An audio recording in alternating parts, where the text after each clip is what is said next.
capres dan cawapres kita? Luar biasa. Ini penanya pertama Boleh. kita Bapak, Ini silakan. ada penanya pertama. Ini salah satu influencer ternama juga. Iya. Influencer Silakan, ini ya. boleh diberikan mic-nya. MC. Ya Pak. Oke. Boleh nggak yang pertama adalah perempuan dulu? Baik. Baik. Luar biasa. Siap. Ini Mohon maaf. langsung dari Pak Ganjar ya, yang Iya, iya, iya. perempuan dulu, ladies Sabar first. ya. Sabar, baik. Silakan Ya. perempuan Silakan dulu. yang perempuan. Ada yang perempuan? Silakan. Siapa? Nah. Oh. Ya. Oke, silakan. Ini ada Mbak Aliyah juga ini, salah satu idola anak muda masa Iya, kini. Mbak Alia Mas Said, Ya, silakan. silakan. Assalamualaikum warahmatullahi wabarakatuh. Selamat malam Pak Ganjar dan Mbak Mahfud. Perkenalkan nama saya Alia. Saya sebagai mahasiswa psikologi dan juga public figure ingin menanyakan, menurut pemahaman saya kesehatan mental masyarakat menjadi syarat penting bagi Indonesia jika ingin menikmati bonus demografi. Yang ingin saya tanyakan, sejauh apa keseriusan pemerintah memandang isu terkait tersebut? Terima kasih. Baik. Wow. Oke, luar biasa pertanyaan. Mau langsung dijawab Bapak? Langsung? Silakan. Iya. Siapa namanya? Alia Pak. Alia. Terima kasih Alia. Terima kasih Pak. Alia, saya sedang bersama istri saya, sedang bersama anak saya. Dengan anak saya bercerita bagaimana saya bisa paham apa yang dipikirkan oleh anak-anak muda. Dan ternyata salah satu adalah tentang mental health. Yang kedua, saya cerita dengan istri saya, bagaimana kemudian perang orang tua, termasuk ketika parenting mesti dilakukan. Ya tentu sebagai ibu, istri saya rasanya jauh lebih memahami situasi psikologis itu. Apa yang terjadi? 2 kali saya melakukan diskusi ini bertemu dengan anak-anak muda. Yang pertama ketika podcast. Pada saat podcast, ada penyintas yang bercerita bagaimana kesehatan mental itu super serius yang tidak boleh dilupakan. Lalu saya tanya, bro, kenapa masalah itu muncul? Pak, era sekarang kami ini masuk sandwich generations. Kami seperti terhimpit, double burden, kadang-kadang multi burden gitu. Kami memikir diri sendiri, kami juga memikirkan orang tua. Maka tekanan-tekanan itu muncul. Hari ini yang dilakukan adalah parenting mulai dari keluarga, di sekolah, bimbingan konseling mesti wajib. Yang ketiga, pemerintah harus memberikan fasilitas agar anak-anak kita yang punya persoalan itu bisa mengadu, bisa konsultasi, dan nyaman untuk menyelesaikan itu. Dan ini butuh keterlibatan semuanya. Begitu. Luar biasa. Sudah terjawab Sudah. Mbak Alia? Terima kasih banyak Pak Ganjar. Pasti Mbak Alia ini kalau lagi stres suka healing ya. Healing kemana-mana seperti itu kira-kira Pak Ganjar ya. Oke? Terima kasih. Siap. Tapi ada tambahan tuh yang terakhir. Iya Pak. Healing itu memang penting. Baik Pak, it's okay. Oke, baik. Kalau sudah terjawab, boleh kita lanjutkan Pak Ganjar, Pak Mahfud, izin? Iya, baik. Silakan. Baik. Sudah boleh berarti Pak? Sudah boleh, silakan. Izin. Assalamualaikum warahmatullahi wabarakatuh. Pak Ganjar, Pak Mahfud, akhirnya kita bisa berbicara walaupun ini cukup dekat sekali Pak. Ini salah satu mimpi saya juga. Perkenalkan, nama saya Ibnu Wardani, saya salah satu content creator yang baru saja memulai mungkin 2 tahun terakhir ini. Yang ingin saya tanyakan kepada Pak Ganjar dan Pak Mahfud adalah bagaimana tanggapan Bapak terkait dengan tutupnya TikTok Shop? Kebetulan kita sebagai anak muda, seperti yang tadi disampaikan juga bahwa bonus demografi kita juga cukup tinggi gitu. Dan kebetulan anak muda itu bergerak dalam industri digital dan ekonomi digital. Nah, saya ingin menanyakan bagaimana tanggapan Bapak? Terima kasih. Terima kasih Mas Ibnu. Baik, silakan Bapak. Mas Ibnu, terima kasih. Siapa? Saya mendapatkan 2 masukan. Yang pertama dari pedagang pasar tradisional yang tiba-tiba dia menyampaikan, wow Pak, kok nggak ada yang beli ya Pak? Ternyata terjadi migrasi para pembeli dan penjual di dunia maya. Salah satunya yang Anda sebut. Tapi di Cirebon saya juga mendapatkan masukan dari 2 gadis muda yang mereka memang sangat aktif jualan itu. Satu mengatakan, pemerintah tolonglah kami karena pasar kami tutup. Yang kedua mengatakan, Pak ini hak kami, apakah kami dilarang jualan? Tidak, konstitusi kita tidak melarang orang mencari pekerjaan. Maka yang dilakukan adalah satu saja.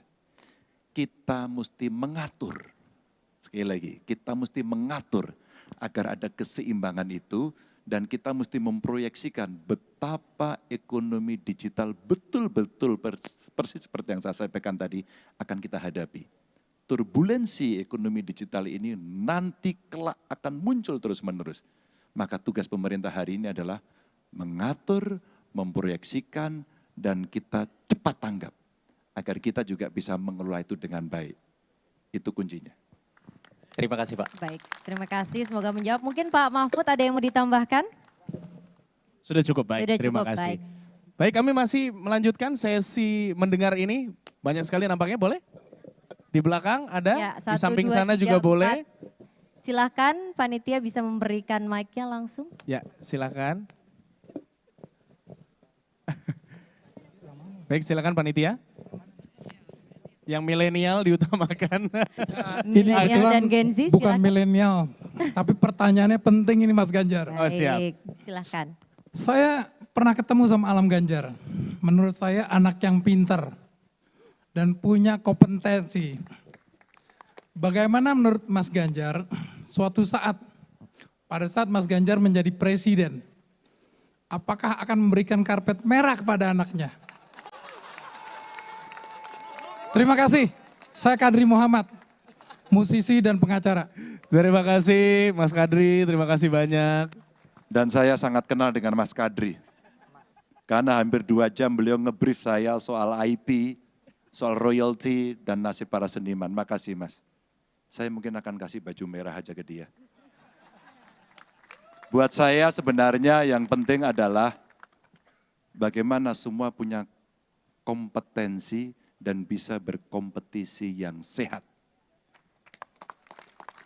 Saya menyadari Mas Kadri, saya dan Pak Mahfud ini beda tipis, Betty gitu ya Pak.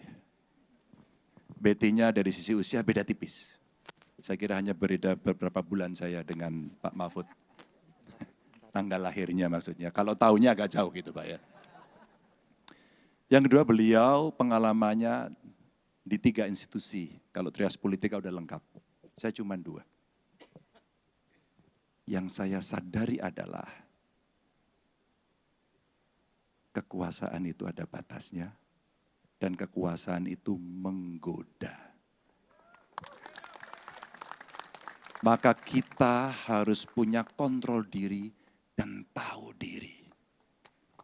Dan saya kepingin semua yang sekolah, investasi, pendidikan, kelak kemudian siapapun akan bisa menjadi apapun melalui jalur yang fair.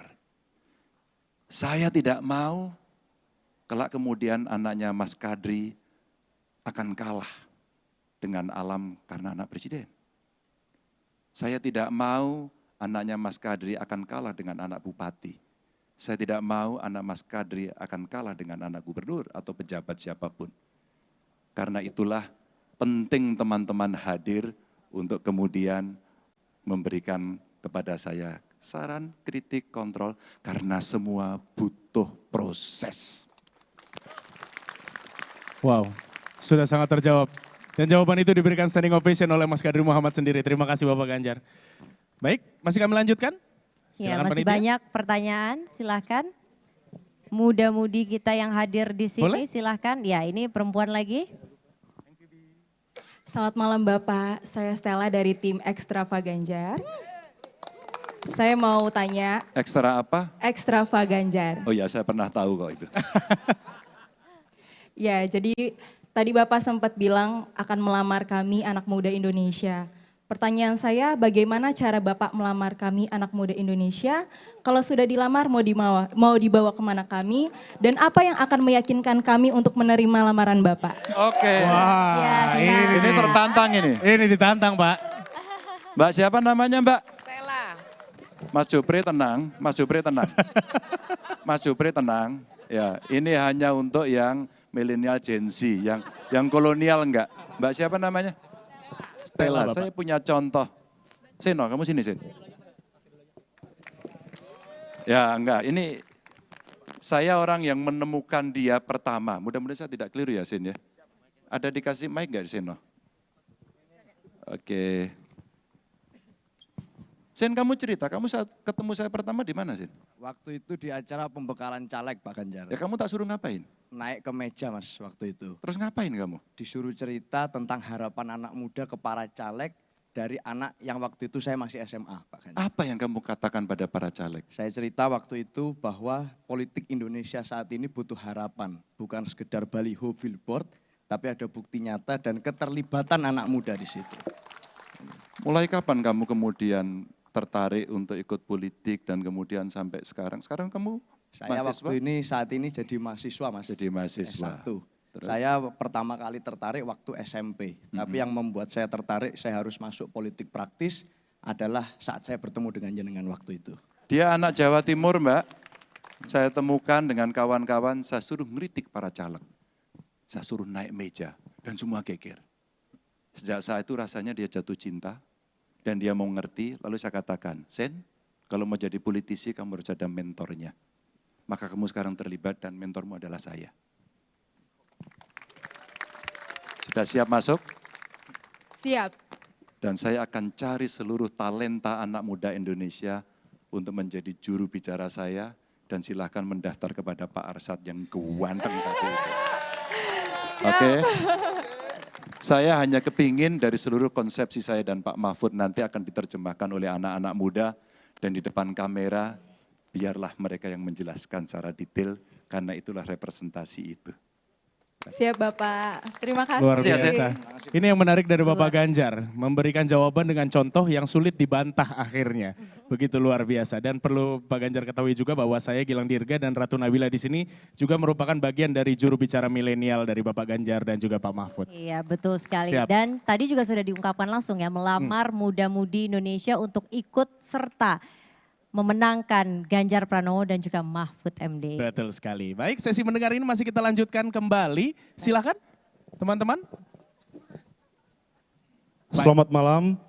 Perkenalkan nama saya Jutan Manik, mohon izin Pak Ganjar, Pak Mahfud. Tadi saya ingin menyambung dari statement Bapak bagaimana kompetisi yang sehat.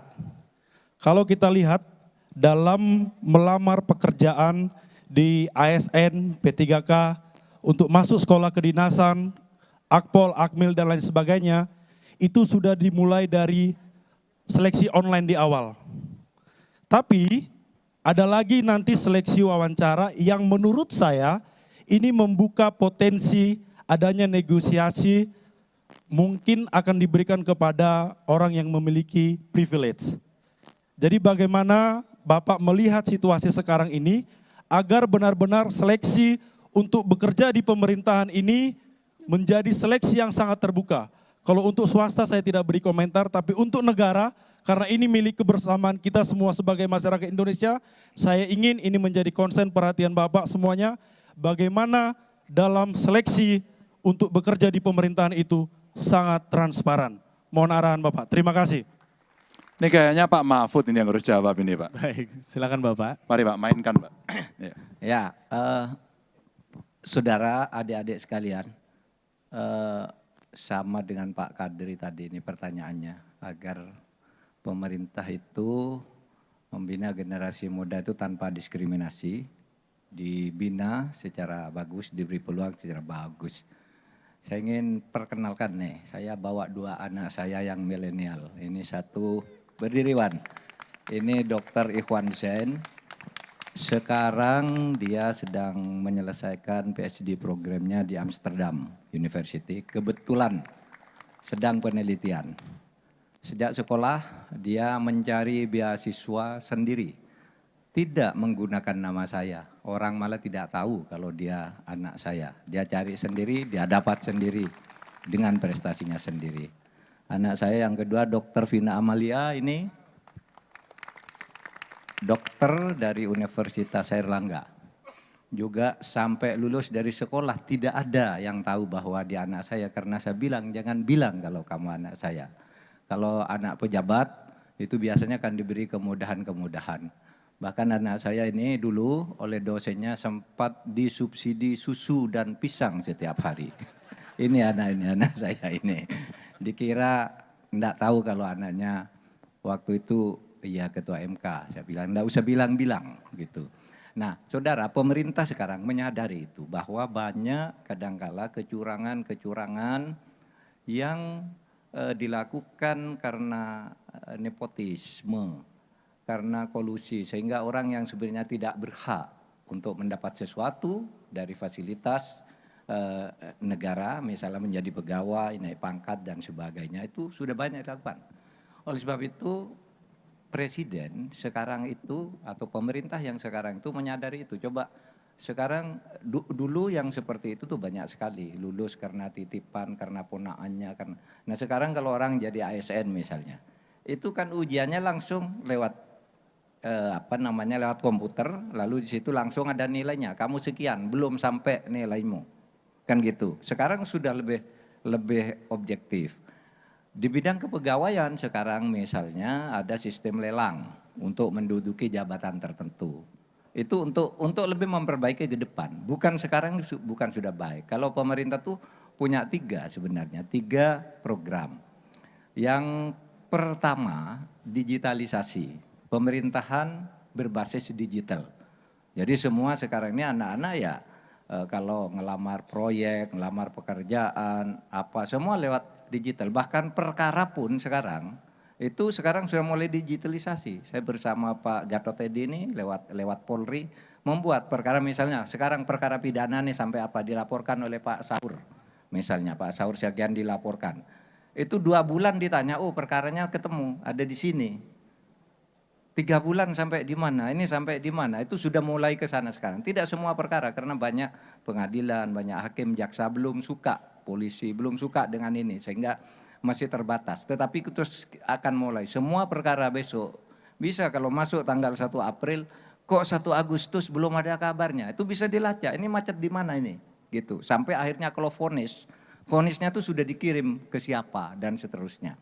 Nah itu semua kita lakukan, digitalisasi. Lalu yang kedua pembinaan SDM tadi, menyediakan beasiswa untuk sekolah-sekolah. Lalu yang jadi banyak masalah itu dari sudut hukum tadi, banyak peraturan perundang-undangan yang tumpang tindih. Ini kita sadari, ini yang sering merugikan anak-anak milenial gitu. Sudah selesai menurut aturan yang ini, ternyata belum selesai menurut aturan yang ini. Ini hal yang sama diatur oleh 2 peraturan yang berbeda. Nah itulah sebabnya lalu pemerintah memperkenalkan Omnibus Law. Cara menyelesaikan masalah, satu masalah itu tidak usah diatur oleh banyak masalah, oleh banyak aturan. Ada satu aja pintunya. Nah tentu Omnibus Law dan sebagainya bisa dikritik. Tetapi sebagai sebuah metode itu bagus. Apakah isinya yang sekarang ini tidak bisa dikritik? Silahkan dikritik. Tetapi itu jalan keluar untuk memandang itu tadi. Terima kasih. Terima kasih Pak Mahfud. Sudah terjawab Mas, lengkap sekali dan detail bahwa memang contoh itu dimulai dari Pak Mahfud sendiri, luar biasa. Boleh berikan tepuk tangan sekali untuk Pak Mahfud. Kami masih memberikan kesempatan untuk 2 penanya lagi. Silakan. Silakan, silakan. Silakan, boleh silakan. Oh ini, oke. Assalamualaikum warahmatullahi wabarakatuh. Waalaikumsalam warahmatullahi Bapak Ganjar calon presiden dan Bapak Mahfud calon wakil presiden. Perkenalkan saya Dr. Ihsan Biren. Dari nama saja sudah tahu dari Biren, Aceh Pak. Jadi saya ingin bertanya satu permasalahan yang selama ini terjadi 5 tahun terakhir. Yaitu masalah polarisasi. Nah masalah polarisasi kita tahu sangat membahayakan persatuan dan kesatuan kita di Indonesia saat ini. Alhamdulillahnya sekarang calonnya ada 3, mudah-mudahan ini akan berkurang. Namun saya ingin memastikan daripada Pak Ganjar dan Pak Mahfud, bagaimana cara daripada Bapak, terutama kalau misalnya Bapak, Ibu sekalian yang di sini hadir tahu bahwa di Aceh ini polarisasinya sangat luar biasa. Aceh kita tahu homogen sekali di sana. Mayoritas 99% itu Muslim dan Muslimnya Ahlus Sunnah wal Jamaah. Jadi homogen. Ketika polarisasi dari calonnya tidak bisa dimunculkan ke publik dengan bijak, maka di sana mudah sekali untuk terjadinya polarisasi. Maka saya sangat berharap ke depan ini tidak terjadi di pemilihan Pilpres kali ini. Dan saya minta jawaban dari Pak Ganjar yang konkret, bagaimana solusinya Pak, terutama dari kubunya Pak Ganjar dan Pak Mahfud. Terima kasih. Assalamualaikum warahmatullahi wabarakatuh. Terima kasih Dr. Iksan Biren. Silakan Pak. Sebenarnya sudah terjawab sendiri, mesti bijak. Mesti bijak. Dan ketika kita menyampaikan kepada audiens, potential voters, rasanya bijak itu sesuatu yang penting. Jadi Bung kira-kira begini, kalau hari ini kita bicara bertemu dengan seluruh pendukung saya dan Pak Mahfud, pesan yang harus saya ulangi adalah, yuk kita kampanye dengan kalimat yang positif. Tidak menyinggung perasaan, tidak menyinggung suku, agama, golongan siapapun. Dan itu mesti dipraktekkan. Dan itu mesti dilihat. Bagaimana cara melihatnya? Sejauh mana track record itu diberikan. Karena kami-kami ini dalam sejarah politik Indonesia tidak pernah membawa politik-politik yang membawa isu sara. Sehingga kita berikan kesempatan kebineka tunggal ikaan dengan penghormatan yang tulus, yang sungguh-sungguh, dan itulah yang bisa kita lakukan sehingga masyarakat akan merasa tenang. Maka kalaulah kemudian ada yang membawa isu itu, tolong para pendukung Ganjar Mahfud harus berteriak pertama untuk mengingatkan, meskipun itu teman kita. Baik, terima kasih. Luar biasa, sudah terjawab ya. Jadi memang kampanyenya ini harus yang positif begitu ya, narasi-narasi yang membangun. Luar Baik. biasa. Kalau begitu penanya terakhir untuk sesi mendengar kali ini. Terakhir boleh mungkin Silakan. perempuan ya. Boleh perempuan, boleh panitia, Perempuan silakan lagi. memilih. Assalamualaikum warahmatullahi wabarakatuh. Perkenalkan nama saya Amanda Iklima, Ketua DPP dari Banteng Muda Indonesia. Selamat malam Pak Ganjar dan selamat malam Pak Mahfud. Mohon maaf ya suara saya agak serak. Mungkin langsung ke pertanyaan aja ya Pak. Yang kita tahu bahwa isu lingkungan ini menjadi isu yang hangat diperbincangkan oleh kaum muda. Apalagi kita sempat tahu kemarin Ketua BEM UI sangat concern dengan hal ini. Bapak sempat mengatakan bahwa salah satu program Bapak adalah ekonomi hijau. Apakah sudah ada program atau bukti nyata yang Bapak Ganjar lakukan terhadap ekonomi hijau ini selama Bapak menjabat sebagai Gubernur Jawa Tengah? Dan apa program atau kebijakan yang akan Bapak lakukan ke depan untuk menyelesaikan ini? Terima kasih. Terima kasih Mbak. Ketika kita bicara ekonomi hijau maka ekonominya bersih. Kalau kita bicara energi, transisi energinya bersih. Kalau Anda tanya pengalaman saya, ada enggak? Mungkin di Google paling enak kali ya. Kami mendorong desa-desa mandiri energi. Caranya tidak terlalu sulit, ada waste to energy yang kita fasilitasi, kita dampingi, kita latih mereka agar bisa mereka mengolah seluruh potensi lokalnya. Dua, ada juga kita mendorong instansi pemerintah, yuk pelan-pelan mulai kita geser, suplai energinya menggunakan solar panel.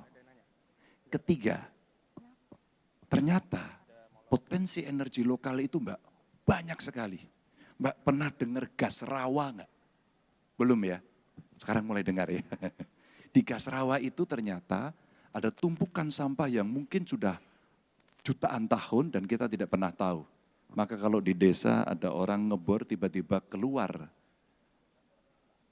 air, tapi bisa nyala dan kemudian masyarakat mengatakan, ini sakti betul airnya bisa nyala. Itu karena di sana ada timbunan gas.